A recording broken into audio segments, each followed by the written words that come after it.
നമസ്തേ നമസ്തേ.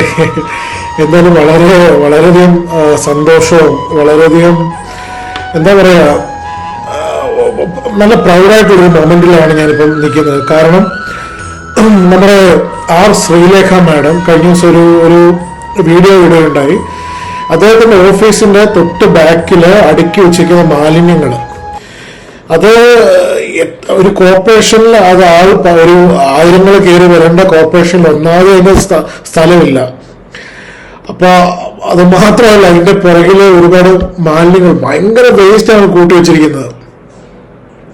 Trophy ഒന്നുമല്ല ഇങ്ങനെ കൂട്ടിവെക്കാൻ, മാലിന്യങ്ങളാണ്. അത് നിർമ്മാർജ്ജനം തന്നെ ചെയ്യണം. ഇതിങ്ങനെ എടുത്തു വെക്കാൻ എന്താണിത്?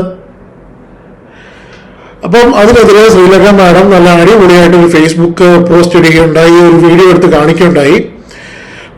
വിത്തിൻ ഡേയ്സ്, എനിക്ക് തോന്നുന്നു 1-2 ദിവസം ആയതേ ഉള്ളൂ. ഇപ്പൊ ഇന്നും മാഡം ഒരു വീഡിയോ ഇട്ടു. കംപ്ലീറ്റ് വേസ്റ്റ് അവർ മാറ്റിയിട്ടുണ്ട്. പിന്നെ വളരെ ഒരു 2% വേസ്റ്റുകൾ അവിടെ ഇരിപ്പുണ്ട്. അത് അവർ മാറ്റും.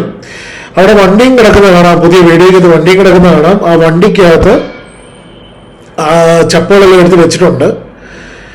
ഇത് പഴയ ഇരുന്നവർക്കുള്ള മുഖത്തേറ്റ അടിയാണ് ഈ സംഭവം എന്ന് വളരെ വ്യക്തമായിട്ട് നമുക്ക് മനസ്സിലാക്കാൻ സാധിക്കും.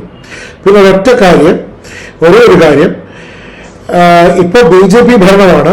വളരെ ഭംഗിയായിട്ട് ഭരിക്കാൻ വേണ്ടിയിട്ടാണ് ജനങ്ങൾ അവരെ വോട്ട് ചെയ്ത് വിജയിപ്പിച്ചത്. അപ്പൊ നിങ്ങൾ ഒരു കാര്യം ആലോചിക്കുക, പഴയ കൂട്ടുള്ള തോന്നിവാസങ്ങൾ ഇനി നടക്കില്ല. തിരുവനന്തപുരം കോർപ്പറേഷൻ മാത്രമല്ല, ഒരിടത്തും അങ്ങനത്തെ തോന്നിവാസങ്ങൾ ഇനിയും നടക്കില്ല എന്ന ഉറച്ച വിശ്വാസം കൊണ്ടാണ് നമ്മളിപ്പോൾ നിൽക്കുന്നത്.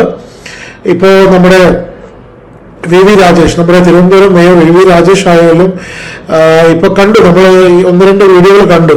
ഇപ്പൊ നൂതന സാങ്കേതിക വിദ്യ എന്നുള്ള രീതിയിലാണ് എല്ലാവരും സോഷ്യൽ മീഡിയ ആശ്രയിക്കുന്നത്. ഇപ്പം കമ്മിക്കൂട്ടങ്ങളും കൊങ്ങികളും എല്ലാം ഇത് സോഷ്യൽ മീഡിയ യൂസ് ചെയ്യുന്നതോടൊപ്പം തന്നെ നമുക്കും ഒരു ബെറ്റർ റിസൾട്ട് കിട്ടാൻ വേണ്ടി BJP ഗവൺമെന്റും ഇപ്പോൾ ഇതിനെയാണ് കൂടുതൽ ആശ്രയിക്കുന്നത്.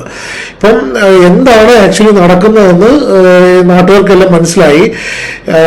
അവിടുത്തെ പഴയ മേയറൊക്കെ ഇരുന്ന് എന്തൊക്കെ വബബ അടിച്ചെന്ന് പറഞ്ഞാലും അതിനെയൊക്കെ പ്രതിരോധിക്കാനും അതിനെയൊക്കെ കൃത്യമായിട്ട് പ്രതിരോധിക്കാനൊക്കെ ഇപ്പോഴത്തെ നമ്മുടെ ഈ ശ്രീലേഖ മാഡത്തിന് അല്ലെങ്കിൽ നമ്മുടെ VV രാജേഷ് സാറിന് അദ്ദേഹത്തിനൊക്കെ VV രാജേഷ് ജിക്കൊക്കെ പറ്റുന്നുണ്ട്.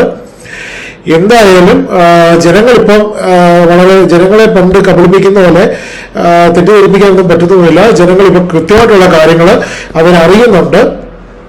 അതുകൊണ്ട് എൻ്റെ ഹൃദയത്തിൽ നിന്ന് എല്ലാ രീതിയിലുള്ള സന്തോഷവും അതുപോലെ തന്നെ അമിതമായിട്ടുള്ള സന്തോഷം ഞാൻ രാജേഷ് സാറിനെയും ശ്രീലേഖ മാഡത്തെയും ഒപ്പം നമ്മുടെ കോർപ്പറേഷനിലും അതോടൊപ്പം തന്നെ BJPയിൽ വിജയിച്ച എല്ലാ കാൻഡിഡേറ്റ്സിനെയും അറിയിക്കുന്നു.